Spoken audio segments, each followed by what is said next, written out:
दशरथ ने राम से यह तक कहा कि तेरी ये छोटी मां मुझसे गलत काम करा रही है बेटे, और तू इस समय सेनापति है, सारी सेनाओं का कंट्रोल तेरे हाथ में है, तू मुझे गिरफ्तार कर ले और मुझे जेल में डाल दे तो मेरा वचन भंग भी नहीं हुआ और तेरा राज्याभिषेक भी हो गया।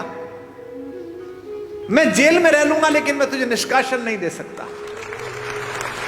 लक्ष्मण कहते हैं राम से कि ये तीर, ये धनुष कंधे पे लटकाए घूमते हो, सुबाहु खरदूषण को मार के आए हो, बड़े वीर बनते हो, घर में अत्याचार हो रहा है, अनाचार हो रहा है, चुप बैठे हुए हो। कह रहे वलकल्ला वनवास जाऊंगा, मैंने कैसे भाई की पूजा की, कैसे नायक हो। जब तुम कहते हो मेरे बड़े भैया कि मैं अत्याचार सहन नहीं करूंगा, तो अत्याचार तो यही हो रहा है घर में, तो तीर उठाते क्यों नहीं हो। तो राम ने कितनी अद्भुत बात कही। राम कहते किस पर तीर उठाऊं, इस मां पर बचपन में जिसका सपना देख के इसके पास आकर सोया हूं, इस पिता पर जिसने सुबह अपने बाल बनाते समय एक सफेद बाल देखा और उस बाल को देखकर गुरु वशिष्ठ के घर गए और कहा कि अब बस मेरा राज्य समाप्त हुआ, राम को दे दीजिए। या इस भरत पर पाप भी जिसकी सोच की सीमा के बाहर खड़ा होकर प्रणाम करता है कि यहां नहीं जा सकता। किस पर तीर चलाने के लिए बोलता है, बता। राम कहते हैं कि बता मुझे, मैं किसको मारकर पातक लूं, इन तीनों में से किसे मार दूं। और आज समस्या क्या है, मुझे माफ करेंगी हमारी भाभियां, रात को टीवी पे क्या देख रहे हो, एक घर में 3 बहुएं हैं, पूरी रात षड्यंत्र चल रहा है। छोटी वाली ने बड़ी वाली का ऐसा करा, बड़ी वाली ने इसका ऐसा। ये अचानक नहीं हो रहा है। ये क्या सोच रहे हो, आपकी कहानी चल रही है। कहानी तो रामायण की चली थी तो कर्फ्यू लग जाते थे। तुम्हारे हीरे मोती जा चुके, तुम्हारी विद्या जा चुकी, तुम्हारी सारी तकनीक जा चुकी, तुम्हारे लड़के जा चुके, सब जा चुके।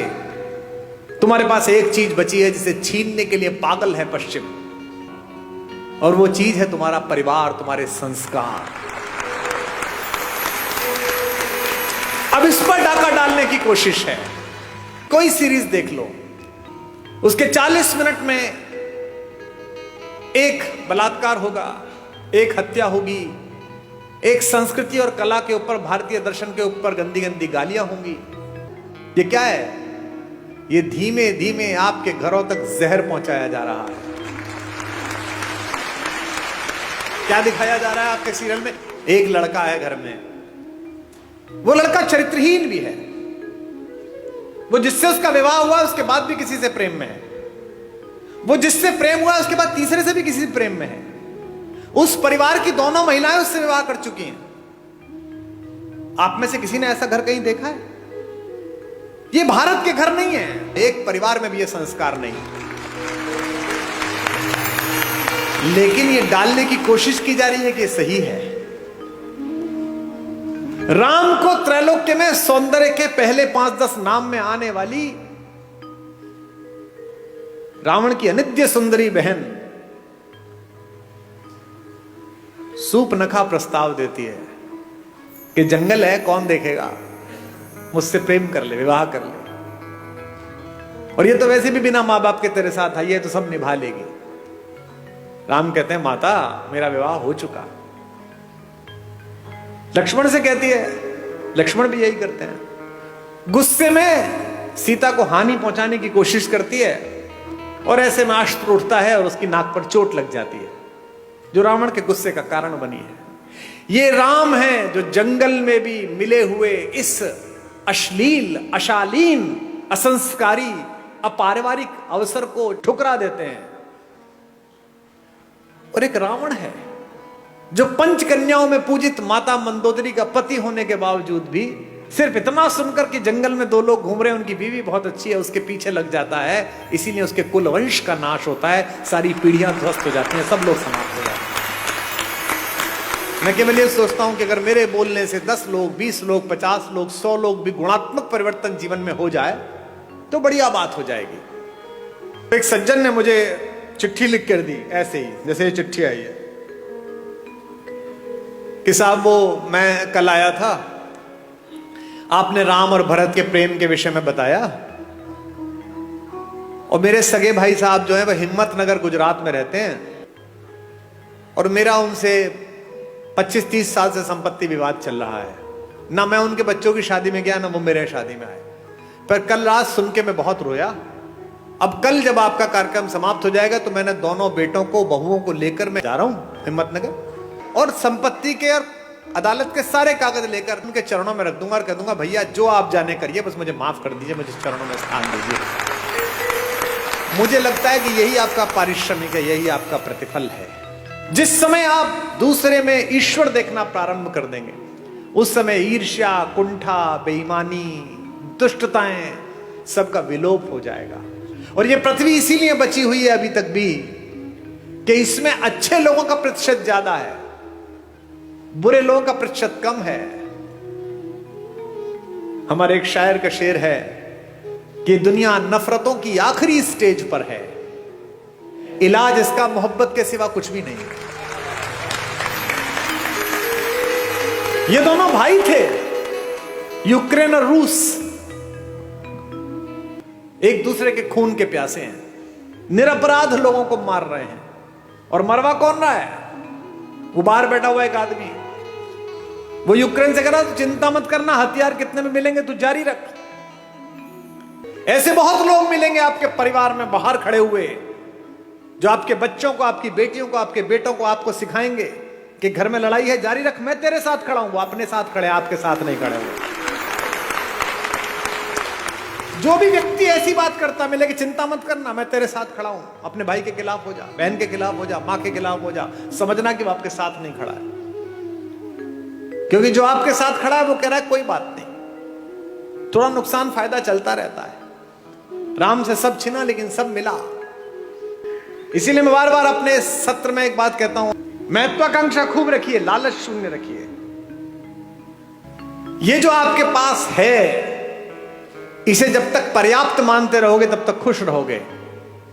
जिस दिन दूसरे के पास जो है उसको प्राप्त करने की कोशिश करोगे, उस दिन कष्ट में आ जाओगे। टेलीविजन पर क्या विज्ञापन आ रहा है?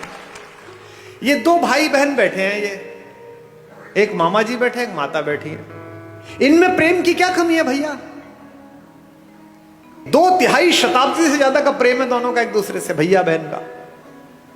हमको क्या सिखाया जा रहा है? रक्षाबंधन से 5 दिन पहले एक डायमंड की कंपनी आती है, वो कहती है इस रक्षाबंधन बहन को ये हीरा दे दो। हमको क्या सिखाया जा रहा है करवा चौथ पर? ये डायमंड दे दो। यहां तक कि घर में हम कौन सा कुकर खरीदे, इस पर भी प्रेम। जो बीवी से करे प्यार, वो इस फला कुकर से कैसे करें इनकार?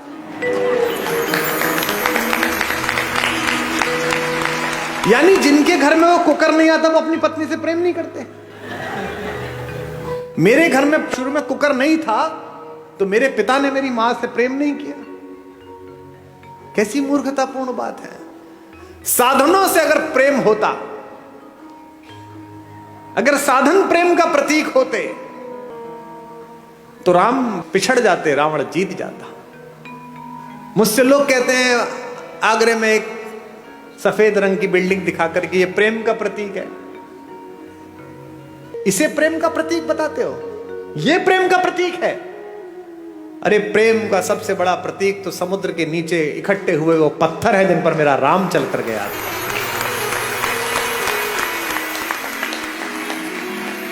राम ने कहा है ऐसी की तैसी इस पर्वत की, ऐसी की तैसी समुद्र की।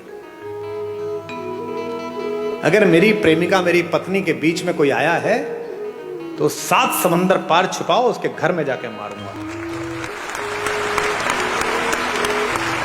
ये प्रेम है, इसे प्यार कहते हैं। प्रेम साधन पर कैसे निर्भर हो गया? महिलाएं एक दूसरे से पूछती हैं इस बार करवा चौथ पे क्या दिलाया, इस बार एनिवर्सरी पे क्या दिलाया। नहीं, उपहार देने चाहिए, लेने चाहिए, अच्छी बात है, पर इससे प्रेम कैसे जस्टिफाई हो रहा है? कोई ज्योतिषी बता सकता है कि इस वाली शादी में इतने कैरेट का हीरा दे दो, इसके बाद तलाक नहीं होगा? बता सकता है? नहीं बता सकता। लेकिन अगर माओ ने बेटियों में संस्कार डाले हों कि जिस घर जा रही हो उस घर में जो मां है वो भी मां ही है, अगर पिताओं ने पुत्रों में संस्कार डाले हों कि जिसकी बेटी इस घर में आ रही है उसका उतना ही अधिकार है जितना तेरा इस घर पर अधिकार है, तो हीरे की जरूरत ही नहीं है, घर ही अयोध्या बन जाएगा।